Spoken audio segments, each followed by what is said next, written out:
and welcome back to Spirit Mom. Today at Spirit School, we're going to be discussing how to dissolve pain.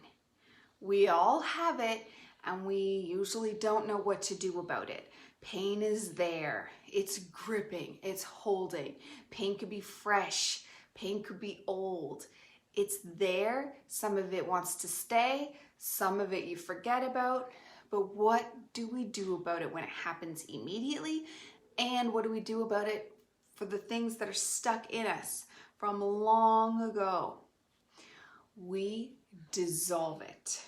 How? How do we dissolve pain? It's not here. What do I do about it?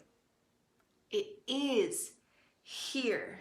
Pain is really here. I'm not talking about physical pain of a stubbed toe or arthritis or inflammation or any of the physical manifestations of pain. I'm talking about the energetic force that is pain. That is what we dissolve. And when we dissolve that, we set ourselves free the more we do it. So, how do we do it? Well, just like this.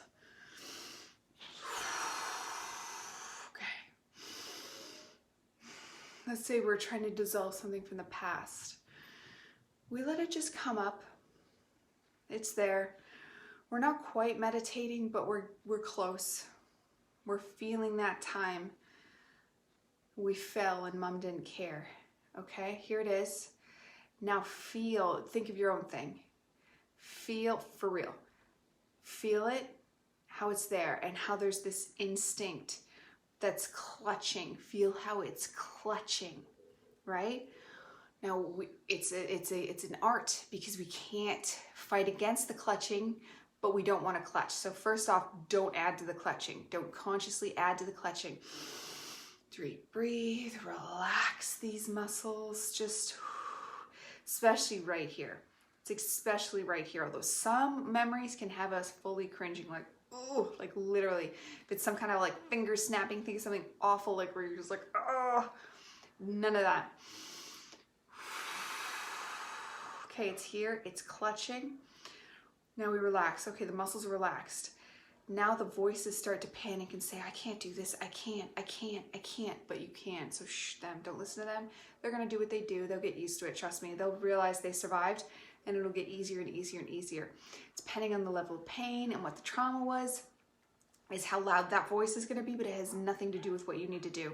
So just let it chitter, and we've talked before about not identifying with it. It's not you. Try not to listen. You're going to be opening up. So we're not clenching. It's opening. It's opening. It does hurt. It physically hurts.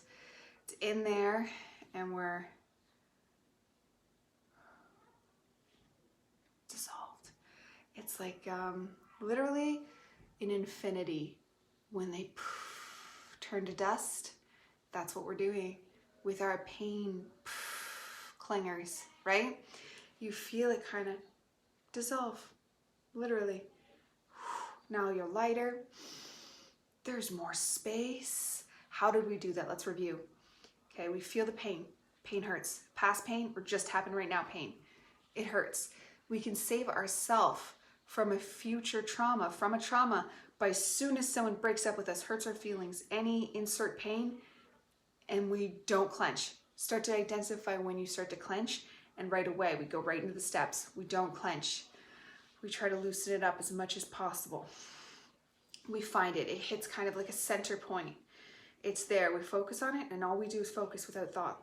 We just focus without thought.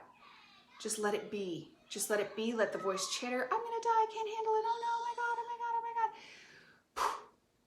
It's gone. Because guess what? You can handle it. It doesn't think you can handle everything you can actually handle. This is stronger than this.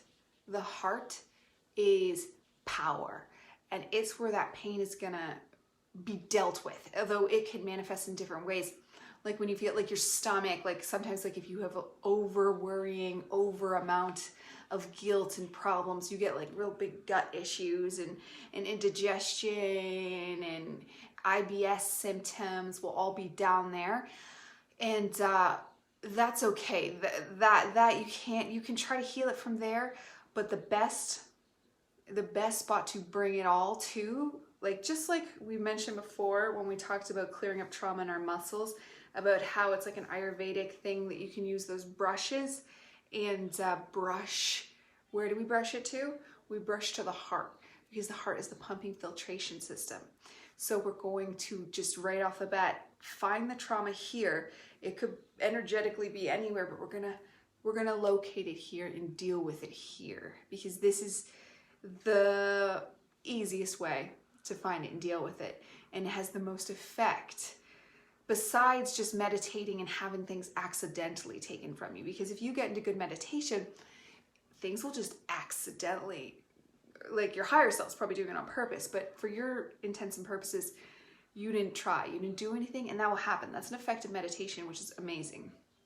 It'll clear you from old trauma and old pain, because trauma and pains, they manifest physically. So especially as your age advances, it turns into things like arthritis, knee pains.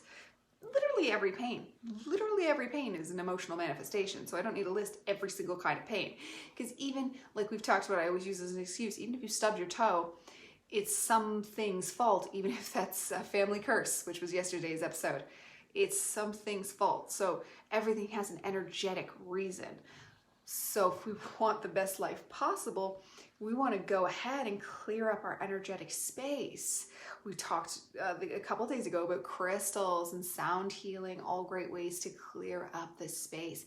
But one of the most, it's like if you have a messy house, what is the best way to really just get to cleaning it? Clean it. And finding those traumas. And remember, we're not re-traumatizing yourself. We mentioned this before. You do not want to re-traumatize yourself. So when you're pulling up old baggage, don't do it if this thing's going to let you get re-traumatized. If it's going to be like, oh my God, I can't believe that happened. You should not be crying during this process. And I'm not shaming tears. Maybe if there's some like cathartic tears that just want to come on down, so be it.